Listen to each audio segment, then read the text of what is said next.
Like and subscribe may look simple to you, but for us, it's very valuable. So make sure to support us, and thank you for watching. The movie begins with a woman, Liberty, in her car, talking with her boyfriend, Russell. While they were talking, another call came in, and she had to put him on hold to speak with her husband, Victor. He asked if her office in London was set up, and inquired about dinner. When she returned to Russell, he confessed that he was in love with her. Russell was talking to Liberty with a gun pointed at his head. The man holding the gun, Joe, told him that what he said wasn't enough to scare her. Russell begged Joe not to hurt her, but Joe tied him to a chair and warned him that if he moved, a bomb in front of him would detonate.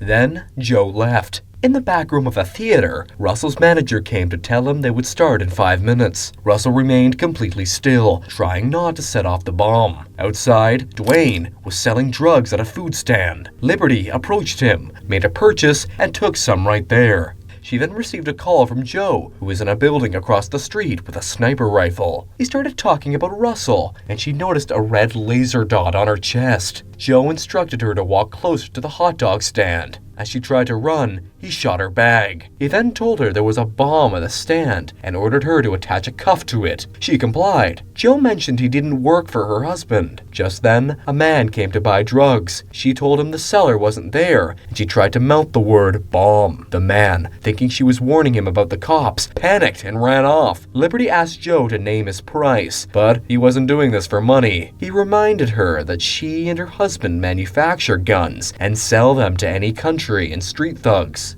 At this point, she became frustrated, and she said she was going to have to hang up, but she didn't. She asked if this was about the sale in Poland, but Joe clarified it was about Serbia, reminding her that the shipment never made it to Poland and that many children died in Serbia. A kid came to a hot dog stand and asked for one without mustard. Liberty quickly wrote "help" with mustard on the bread and handed it to the boy. The boy complained that he didn't want mustard, and Joe, realizing what she was doing, threatened to shoot the boy. Liberty quickly pushed the kid away and returned to her phone conversation. Joe fired shots in front of her, saying she was being attacked by her own best-selling rifle. Joe then revealed that he had lost someone in a premeditated gun attack. When Liberty asked who it was, she realized it was his daughter. She tried to explain she was just one person, but said she would do whatever Joe wanted. She agreed to publicly denounce her involvement in the gun trade. Joe ignored Liberty's pleas and started talking about her father, revealing that he knew a lot about her personal life. Furious, Liberty shouted that her father had nothing to do with this. Joe then instructed her to take off her clothes,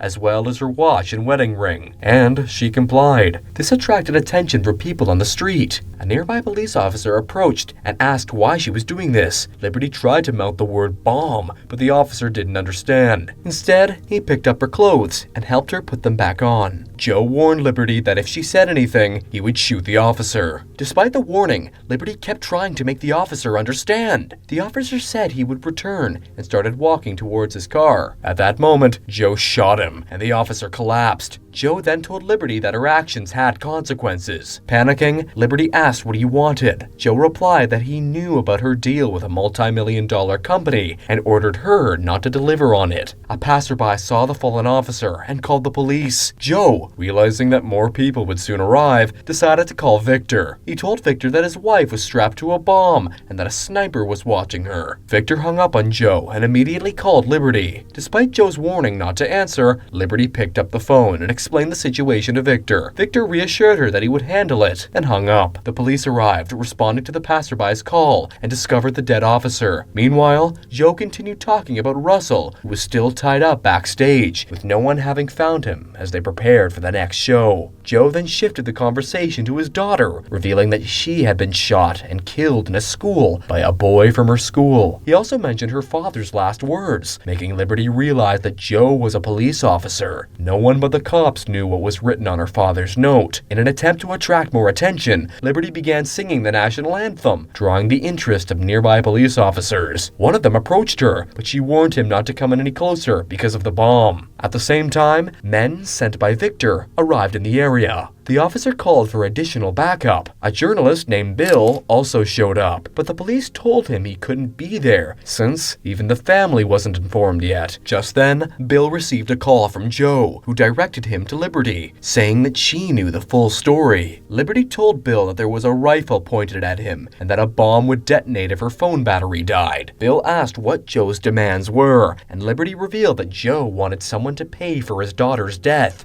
His daughter had been killed by a boy at her school with a gun manufactured by Liberty's company. Bill tried to reason with Joe, saying there were other ways to handle the situation. Joe responded that this was exactly why he needed Bill. He wanted to use Bill's influence as a journalist to publicly debate the right to bear arms. When Bill asked what Joe planned to do afterward, Joe simply said he would kill himself. Joe then mentioned Bill's Emmy and demanded that Bill take responsibility on live TV, but Bill refused. Joe shot Bill, who fell to the ground. Liberty rushed to help, but it was too late. Bill, bleeding on the ground, asked Liberty to call his father, who was a senator, but he died shortly after. Liberty, devastated, began sobbing and shouting at Joe, asking why he was doing all of this. She mentioned his daughter, and Joe calmly replied that he had forgiven her. Suddenly, gunfire erupted from another direction. Joe realized someone else was shooting at Liberty. He saw that it was Victor's men, and Joe shot them, saving Liberty's life. Joe spotted a sniper on the other side, but had to shoot him in front of the arriving police officers. Joe then instructed Liberty to take a recording device from Bill's pocket and to record herself confessing the crimes of influential people, including her husband and herself. Liberty hesitated, saying she wouldn't name anyone unless Joe turned off the bomb. Back at the theater, Russell's manager went to his dressing room to unlock it with a spare key, but noticed the lock had been changed. Outside, a SWAT team surrounded the area, suspecting that Liberty might be working with the sniper. Reporters swarmed the scene, covering the ongoing incident. Liberty once again pleaded with Joe, telling him that killing more people wouldn't solve anything. She begged him to turn off the bomb. Joe noticed the police weapons and sarcastically asked Liberty if her company had sold those guns to the police too.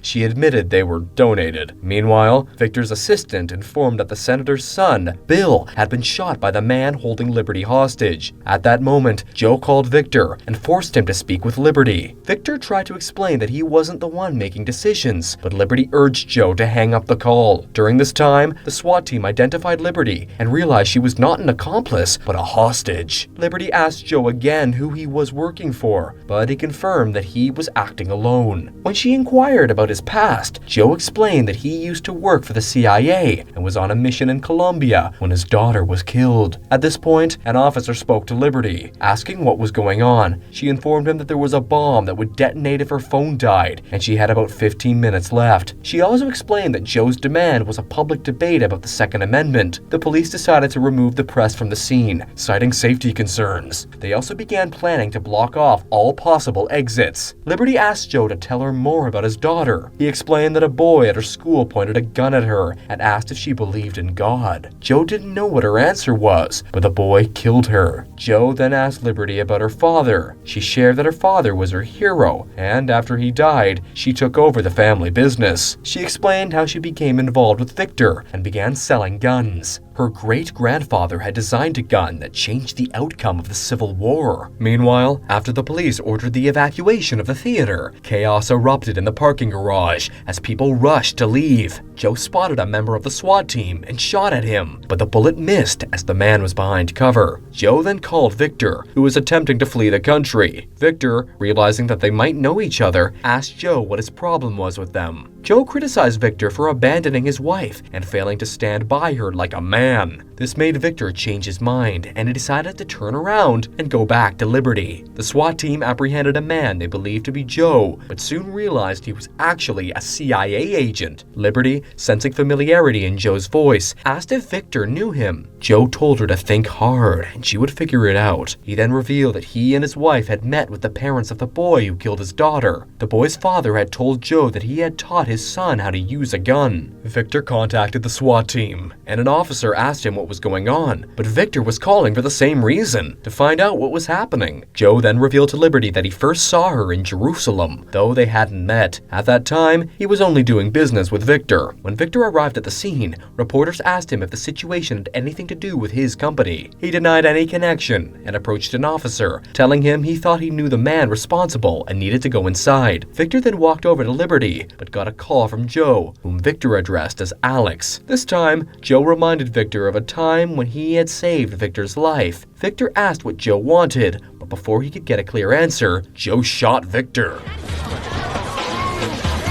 Joe then told Liberty that the key to her handcuffs was hidden in a box beneath the hot dog cart. Liberty retrieved the key, unlocked herself, and ran toward the theater. Just as her phone died, she feared the bomb would detonate, but nothing happened. She dropped her phone and rushed inside. Once inside, she found Russell in his dressing room, and together they watched helplessly as the timer on his bomb counted down to 0. When it didn't explode, they realized that the bomb was fake. Meanwhile, the police SWAT team had identified the building where Joe was hiding before they could reach him. Joe shot himself in the head and died. However, before his death, he had already forwarded Liberty's recorded confessions to several newspapers. And with that, the movie ends. We hope you enjoyed our recap. Watch other recaps on the screen. Like the video and subscribe to our channel for more amazing recaps. See you in the next one.